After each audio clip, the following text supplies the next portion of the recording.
اگلی بات جو تھی وہ یہ تھی کہ کیونکہ اب آخری عشرہ ہے اور یہ عشرہ جو ہے وہ اب اختتام کی طرف ہے اور چند راتیں اور ہیں، تاخراتیں، تو ایک امپورٹنٹ چیز جو اس وقت ہے وہ ہے کہ ہمارا اللہ تبارک و تعالیٰ سے جو معاملہ ہے اور جو اللہ تبارک و تعالیٰ سے تعلق ہے، اس تعلق کو مضبوط کرنے کا ایک بہت بڑا عمل جو ہے وہ توبہ ہے۔ اللہ سے ریکنیکٹ ہونے کا جو بہت بڑا عمل ہے وہ ہے توبہ۔ اور علماء نے لکھا ہے کہ آخری عشرے کی عبادتوں میں دو بنیادی عبادتیں ہیں، ایک دعا اور ایک توبہ۔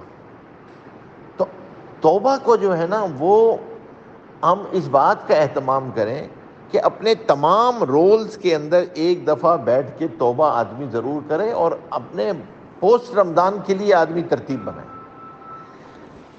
کیا مطلب ہے رولز کا مطلب؟ رولز کا مطلب یہ ہے کہ میں ایک میرا تعلق اللہ تبارک و تعالیٰ سے بندگی کا ہے، سب سے پیوٹل رول ہے آپ کا کہ آپ اللہ کے بندے ہیں، حضور پاک صلی اللہ علیہ وسلم کے امتی ہیں، اور بندگی کا تعلق، امتی ہونے کا تعلق، بندگی کا تعلق کا مطلب یہ ہے کہ آدمی ایک مرتبہ اپنا ریویو سیلف ایسے ضرور کرے کہ جو غلطیاں بندگی کی لائن سے ہوئی، عبادات کی لائن میں ہوئی ہیں، قرآن کریم سیکھنے کے لائن میں ہوئی ہیں اور ذکر تلاوت میں ہوئی ہیں، اسی طرح یقین کے اعتبار سے ہوئی ہیں، میرے بول، میرے الفاظ، میری گفتگو جو اللہ تبارک و تعالیٰ کے حوالے سے یقین، بے یقینی کے الفاظ نکل جاتے ہیں، آدمی کی زبان سے ایسے الفاظ نکل جاتے ہیں جو آدمی قابل گرفت ہوتے ہیں، تو آدمی ایک مرتبہ اس پہ استغفار، توبہ، ہمیں نہیں پتہ ہوتا، ہم سے زبانوں سے ایسے الفاظ نکل جاتے ہیں۔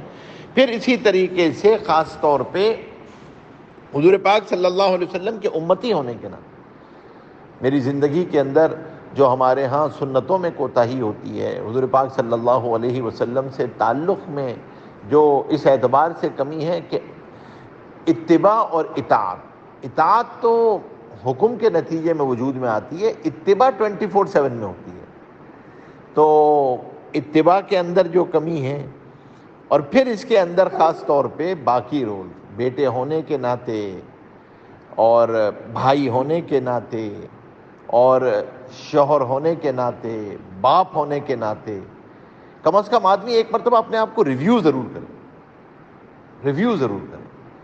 اور پھر اسی طریقے سے جو عام مسلمانوں کے حقوق ہم سے وابستہ ہے، اخلاقیات کی لائن سے توبہ۔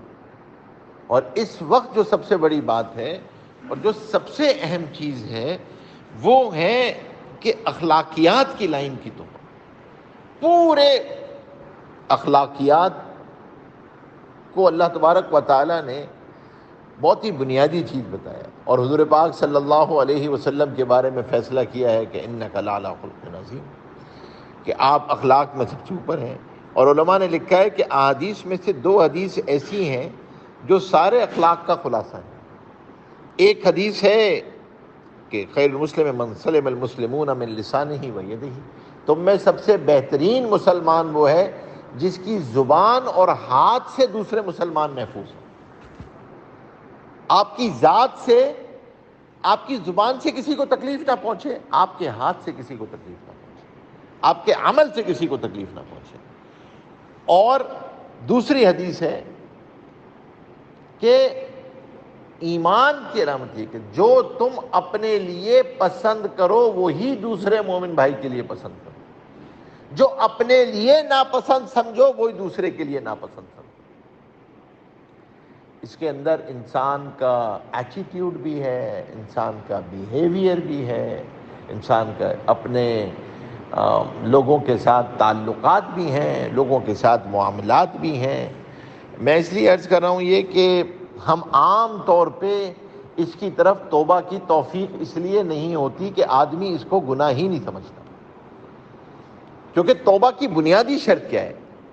توبہ starts from the step 1 and the step 1 is regret، ندامت، شرمندگی، شرمساری، دل کا پسیج جانا، آدمی کو شرمندہ ہونا کہ غلطی کی ہے۔ اگر یہ سٹیپ نہیں ہے نا توبہ تو سٹارٹ ہی نہیں ہوتی، اس لیے فرمایا توبہ الندمہ، توبہ تو ندامت کا نام ہے اور دل کے پسی جانے کا نام ہے۔ اب اس کے اندر خاص طور پہ میں اس لیے آپ سے عرض کر رہا ہوں کہ ہمارے پاس ہمیں گزشتہ 5-10 سالوں میں اس سوشل میڈیا کی وجہ سے ہمیں اخلاق کی لائن سے جو ہے نا ہم سے جو گناہ سردرد ہو رہے ہیں ان کو ہم گناہ نہیں سمجھ رہے، اس کو ہم گناہ نہیں سمجھ رہے۔ حدیث میں کیا آتا ہے؟ فرمایا مومن کی حرمت کعبے سے زیادہ عظیم ہے، کعبے سے زیادہ عظیم ہے جو اس کی حرمت ہے۔ تو اب کسی مومن کے بارے میں حدیث کیا کہہ رہی ہے؟ فرمایا جو مسلمان کے عیب چھپائے گا اللہ تبارک و تعالیٰ قیامت کے روز اس کے عیب چھپائے گا، اور ہر ایسی چیز کو شریعت نے حرام قرار دیا ہے جو مسلمانوں کے ذاتی راز کو افشا کرنے کا سبب ہے۔ آپ کسی کی پرسنل لائف کو جو ہے نا ڈسکلوز نہیں کر سکتے، you are not allowed to do, حرام ہے۔ آپ کو الاؤ نہیں ہے یہ کہ آپ کسی کی پرسنل لائف کو ڈسکس کریں، نہ آپ کو اجازت ہے کہ آپ اپنی پرسنل لائف کسی کے ساتھ ڈسکس کریں۔ اس لیے علماء نے بیڈ روم لائف کو ڈسکس کرنے کو حرام قرار دیا ہے۔ You are not allowed to discuss your bedroom life with others. حرمت ہے آپ کی، آپ کا اپنا ایک باؤنڈری ہے، you don't cross the boundary. اور پھر اسی طریقے سے یعنی آپ سوچیں نا اللہ اکبر کس حد تک، فرمایا جس نے کسی قوم کی بات چیت سنی اور وہ قوم اسے ناپسند کرے کہ یہ بات کو آگے ادھر ادھر کہیں کریں، یا قوم نہیں چاہتی کہ یہ بات سنیں آپ،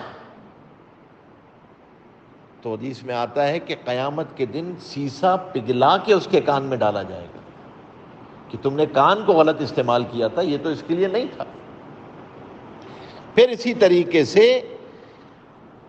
آپ کے ساتھ کوئی آدمی بات کرے اور وہ حدیث میں مثال دی، وہ بات کرتے ہوئے دائیں بائیں دیکھے کہ وہ یہ چاہتا ہے کہ بھائی کوئی سنے نہ اس بات کو، اور وہ آپ سے اپنا سمجھ کے اس بات کو کر رہا ہے، تو فرمایا تمہارے پاس اس کی بات راز ہے اور امانت ہے، you are not allowed to disclose anyone else.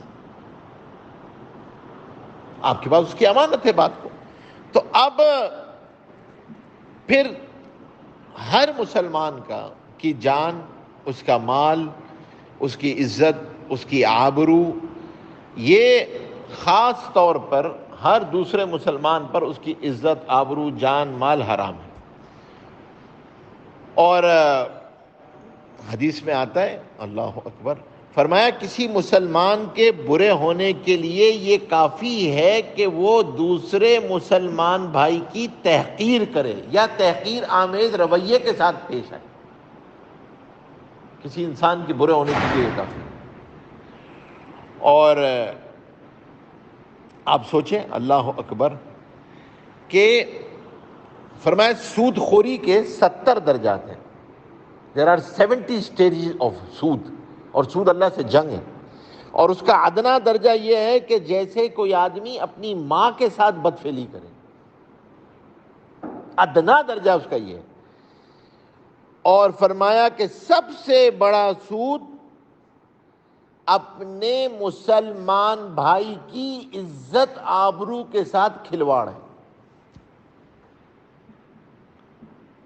یعنی آپ کے پاس لائسنس ٹو کل ہے کہ آپ اس کی عزت آبرو کے ساتھ کھیلتے ہیں، اس کے بارے میں یہ جو سورہ حجرات میں آتا ہے، کبھی القاب استعمال کرتے ہیں اس کے بارے میں، کبھی اس کا تمسخر اڑاتے ہیں آپ اس کے، کبھی اس کے بارے میں آپ ڈیفرنٹ ٹائٹل، یعنی اللہ معاف کرے لوگوں کے نام بگاڑنا اور لوگوں کا تمسخر اڑانا فن بن گیا ہے، از اے اسکل،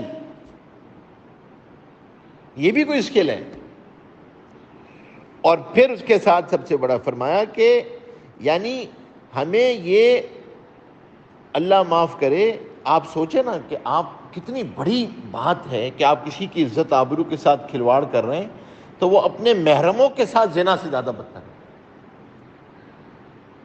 کس طرح عزت آبرو کی حفاظت کی گئی ہے۔ فرمایا کہ آپ کو کسی کی غلطی جو اس نے انجانے میں کی یا جان بوجھ کے کی، آپ کو اجازت نہیں دیتی کہ آپ اس کی غلطی کو افشا کرتے پھریں۔ غیبت کی اجازت نہیں ہے۔ حسن بصری کے سامنے کسی نے جو ہے نا وہ حجاج بن یوسف کی غیبت کی، اور حجاج بن یوسف کے بارے میں، حجاج بن یوسف کے دامن میں صحابہ کا قتل ہے اور سخت منشا ہے، اور اس کے بارے میں الفاظ استعمال کیے تو انہوں نے فرمایا کہ اللہ تبارک و تعالیٰ جب حجاج بن یوسف سے اس کے بارے میں حساب لے گا تو تم سے بھی اس کی غیبت کا حساب لے گا۔ تو اپنے آپ کو اس گفتگو سے بچانا جس سے ہماری گفتگو سے مسلمانوں کی عزت آبرو پہ فرق ہے۔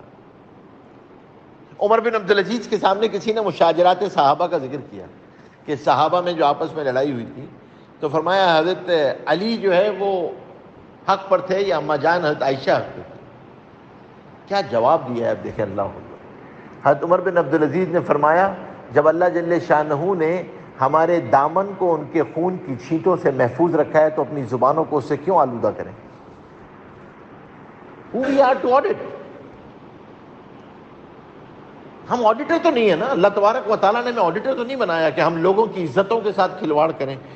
آپ حضور پاک صلی اللہ علیہ وسلم ممبر پہ تشریف لائے اور حضور پاک صلی اللہ علیہ وسلم نے اعلان فرمایا مسلمانوں کو تکلیف مت دو، ان کو عار مت دلاؤ، ان کے عیب نہ تلاش کرو۔ جو اپنے مسلمان بھائی کے عیب ڈھونڈتا ہے اللہ تبارک و تعالیٰ اس کے عیب ڈھونڈتا ہے، اور اللہ جس کے عیب ڈھونڈے اللہ اس کو گھر بیٹھے رسوا کر دیتا ہے، اور جو مسلمانوں کے عیبوں کی پردہ پوشی کرتا ہے اللہ اس کے عیبوں کی پردہ پوشی فرماتے ہیں۔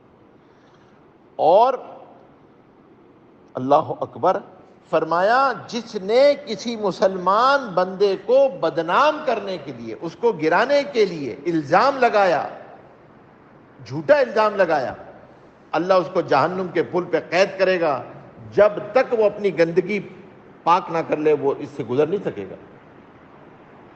اور دوسری طرف دیکھیں اللہ اکبر، فرمایا جس نے مسلمان بھائی کے خلاف کی جانے والی گفتگو، غیبت، بدگوئی، اس کی عدم موجودگی میں، وہ موجود نہیں تھا، اس کے بارے میں گفتگو ہو رہی تھی، لوگ اس کے بارے میں غلط، آپ نے اس کا دفاع کیا، آپ نے اس کی مدافعت کی، جواب دہی کی، تو اللہ تبارک و تعالیٰ کے ذمے ہے کہ اللہ آپ کو جہنم سے آزاد کرے۔ اور حدیث میں آتا ہے کہ آدمی بعض دفعہ کسی مسلمان کے بارے میں ایسی گفتگو کرتا ہے بغیر کسی غور و فکر کے جس کی وجہ سے وہ مشرق اور مغرب کی مسافت سے بھی زیادہ جہنم کی طرف گر جاتا ہے، اور وہ گفتگو اس کو جہنم کی طرف کھینچ لیتی ہے۔ یہ میں اس لیے عرض کر رہا ہوں یہ باتیں کہ سوشل میڈیا کا جو ایک نقصان ہوا ہے وہ یہ ہوا ہے کہ جھوٹ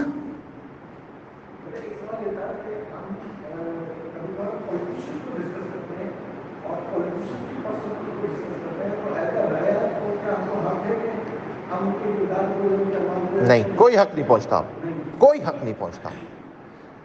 آپ مجھے یہ بتائیں نا اس کا نقصان کیا ہوا ہے؟ آپ نے معاشرے کے اندر جو اس وقت روایات پیدا کی ہیں اس کا نہیں، آپ کو الاؤ نہیں ہے۔ آپ سوچیں حجاج بن یوسف کی غیبت کا سوال کیا ہے بھائی، اس کا کیا نقصان ہوا ہے؟ اس کا نقصان یہ ہوا ہے کہ آپ لگتا ہے آپ کے پاس لائسنس ٹو کل ہے، آپ کسی کی نیکی کا مذاق اڑائیں، کسی کی عبادت کا مذاق اڑائیں، کسی کی بہنوں کا مذاق اڑائیں، ماں باپ کا مذاق اڑائیں۔ یہ بیج جو بویا ہے نا، یہ یاد رکھیے گا، یہ گھر میں اسی طریقے سے آئے گا۔ اولاد سامنے کھڑے ہو کے مذاق اڑائے گی کیونکہ آپ نے اس کو گروم کیا ہے، آپ نے اس کو بے عزت کرنے کی تربیت دی ہے کہ لوگوں کو بے عزت کرو۔ اس کا بہت بڑا نقصان ہے، اور یہ اخلاقی قدریں خدا نخواستہ چلی گئیں۔ دیکھیں نا، آپ سوچیں نا، آپ ویڈیو کو وائرل کرتے ہیں اور نیچے آپ لکھ دیتے ہیں ایز آئی ریسیوڈ، اسی کو تو جھوٹ کہتے ہیں۔ اور کس کو جھوٹ کہتے ہیں یار؟ جھوٹ کہتے ہی ہے ایز آئی ریسیوڈ۔ حضور پاک صلی اللہ علیہ وسلم نے فرمایا کہ ایمان اور جھوٹ جمع نہیں ہو سکتے۔ آپ نے معاشرے کے اندر جھوٹ کی اس طرح تہ لگا دی ہے کہ اٹ بیکم اے اسکل کہ آپ کس طرح کسی کو دھوکہ دیتے ہیں۔ Cheating is a skill. تو یہ ہمیں کہیں پہ تو بریک مارنا ہوگا۔ سوال یہ ہے کہ کون اس رویے کو سکھائے گا؟ یا ہم نے ماں باپ کی دھجیاں اڑانے کو ہم نے سمجھا ہے کہ نہیں یہی ہماری روایت ہے کہ ماں باپ کا مذاق اڑایا جائے، بڑوں کا مذاق اڑایا جائے۔ اختلاف کی کوئی لمٹ ہوتی ہے نا، کوئی بھائی نیگوسیشن تو اسٹارٹ ہی اس وقت ہوتی ہے جب میں یہ سمجھتا ہوں کہ بھائی میرے اندر بھی کریکشن کی گنجائش ہے نا. اگر میں یہ سمجھتا ہوں کہ میں حق کے محض ہوں اور آپ باطل محض ہیں تو گفتگو کا آغاز کیا ہوگا؟ آپ نے گفتگو کے سلیقہ ختم کر دیا ہے. اللہ معاف کرے، اللہ معاف کرے. یعنی ہمارے استاد مفتی محمود اشرف صاحب نور اللہ مرقدہ عجیب بات فرمایا کرتے تھے بعض دفعہ جب آدمی گفتگو کرتا ہے تو یہ اندازہ لگانا مشکل ہوتا ہے کہ جاہل ہے یا پڑھا لکھا ہے. کیا کسی بڑوں کے پاس کبھی بیٹھا ہے وہ؟ اس نے کسی سے گفتگو کا سلیقہ سیکھا ہے؟ جو منہ میں آئے جس کے بارے میں آپ کے پاس گفتگو ہے کہ جو منہ میں آئے جس کے بارے میں اڑا دیں گے. یہ تو مسلمان، اللہ تبارک و تعالیٰ کی ذات بہت غیور ہے. المخلوق و عیال اللہ. ہمیں نہیں پتا کسی کا کیا تعلق ہے. میں آڈیٹر، میں کہاں سے آڈیٹر بن گیا اس بات کا؟ اور مزیدار بات یہ ہے کہ سب کی کمائیوں کی فکر ہے، اپنی حلال کمائی کی فکر نہیں ہے. میری کمائی حلال ہے یا نہیں اس کی فکر نہیں ہے بھائی. جی نامور شخصیات کی جب بات ہوتی ہے تو پالیٹیشین نہیں، اس میں اسپورٹس کے بھی کچھ لوگ آ جاتے ہیں، میڈیا کے بھی کچھ لوگ ہوتے ہیں. جیسے ودھیک جمشید صاحب کی ایگزامپل ہے کہ پہلے ان کی لائف کچھ اور تھی، انہوں نے توبہ کی اور ایک اسلام کی طرف ماشاءاللہ ہوئے.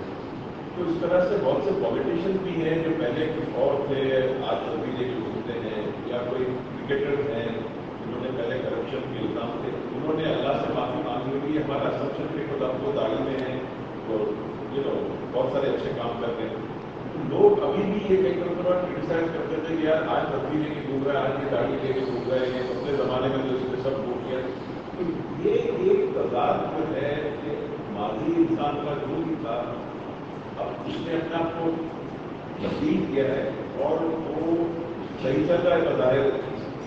تو ہمیں کسی کو بھی حق تو نہیں ہے کہ ہم اس کی پاسٹ کو وہ کریں. آپ تو کرنٹ کی بات کر رہے ہیں، کرنٹ پہ بھی ہوا ہے، لیکن لوگ پاسٹ کو ریلیٹ کر کے ان پہ الزام لگا. حدیث میں لکھا ہے کہ جن گناہوں سے آپ توبہ کر چکے ہیں آپ کو بھی الاؤ نہیں ہے کہ بطور اپریسیشن کے ان گناہوں کو ذکر کریں.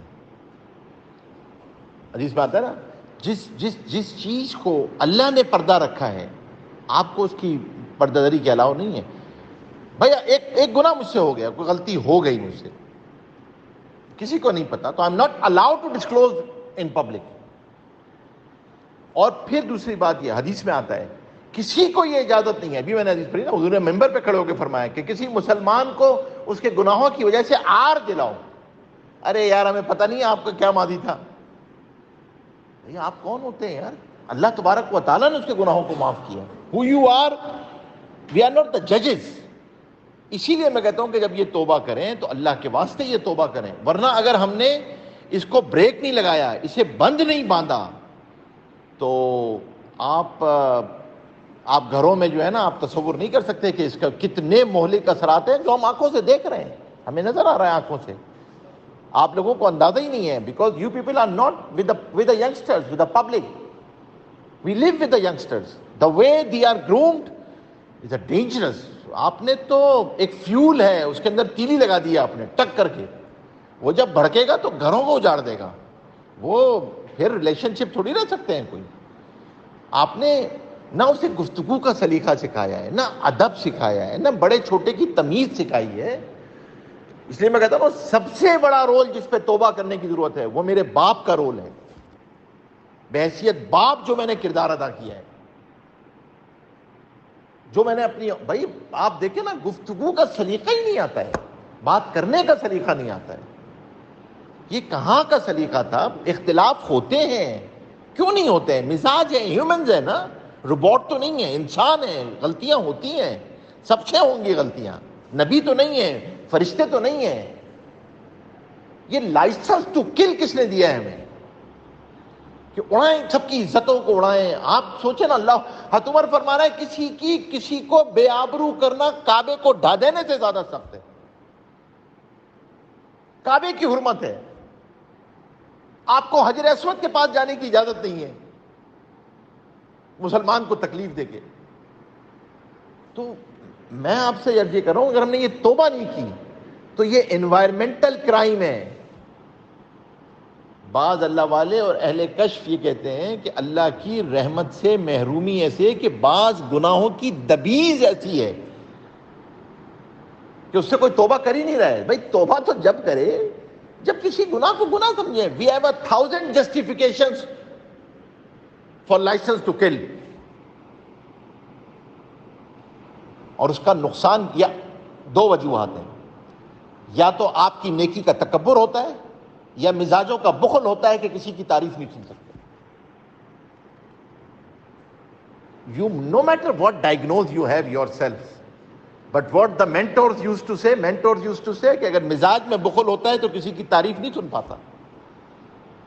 یا نیکی کا تکبر ہوتا ہے کہ اپنے اوپر تو آپ جو ہے نا, آپ کا مزاج ہوتا ہے دوسرے کے لیے ترازو لگانا, اپنے لیے ترازو نہیں لگاتے. یہ جو 5 دن ہیں باقی اللہ کے واسطے اپنے لیے ترازو لگائیں. میری ذات سے کسی کو نقصان نہ پہنچاؤ. کبھی بھول کر نہ کرو کسی سے سلوک ایسا کہ جو تم سے کوئی کرتا تمہیں ناگوار ہو. آپ کی بیڈ روم لائف کو اس طرح ڈسکس کیا جا رہا ہو, یا تو اتنا آدمی بغیرت ہو تو بس ٹھیک ہے کہ بھائی میری بیٹی کو اسی طریقے سے اڑایا جائے, میری بچیوں کو اسی طریقے سے اڑایا جائے. تو آپ سوچیں کیا اللہ کو کیا جواب دے گا بھائی. اور میں کہہ رہا ہوں کہ یعنی ہم بہت خطرناک رویے پہ جا رہے ہیں. اور آپ تعصب میں داخل ہو رہے ہیں. تعصب آنکھوں کو اندھا کر دیتا ہے, یاد رکھیے گا. عصبیت کئی طرح کی ہوتی ہے, یہ بھی عصبیت ہے. اسی لیے تو فرمایا من دعا الی العصبیۃ فہو لیس منی, من مات علی العصبیۃ فہو لیس منی, من قاتل علی العصبیۃ فہو لیس منی. جو عصبیت پہ مرا وہ مجھ سے نہیں ہے, میں قیامت میں شفاعت نہیں کروں گا. جس نے عصبیت کی طرف بلایا وہ مجھ میں سے نہیں ہے. عصبیت پہ لڑا مجھ میں سے نہیں. تو آپ حضرات سے میری یہ درخواست ہے کہ اللہ کے واسطے اپنے گھروں میں اپنی چیزوں پہ کچھ ہم کہیں سے گفتگو کا آغاز کریں. ہم جیسے لوگ بھی اگر جو ہے اس کی جسٹیفیکیشن دے رہے ہوں گے تو کون ہوگا معاشرے میں جو لوگوں کی عزتوں کی حفاظت کرے گا. ہم جیسا طبقہ بھی جو صبح شام ہم قرآن پڑھتے ہیں, ہم قرآن کی مجلسوں میں بیٹھتے ہیں, ہم دروس میں بیٹھتے ہیں, ہم جیسا مجمع بھی اگر لوگوں کو بے آبرو کرنے کا لائسنس ہمارے پاس ہے تو ہم دوسروں سے کیا شکوہ کرتے ہیں. مطلب مجھے بہت تکلیف ہے اس وقت, because we have so many justification, a lot of justifications we have. اور اگر اس پہ توبہ نہیں کی نا تو بہت خطرناک چیز ہے. آدمی, ہم فرشتے نہیں ہیں, انسان ہیں. Try to live with humans, انسانوں کے ساتھ رہنا سیکھیں.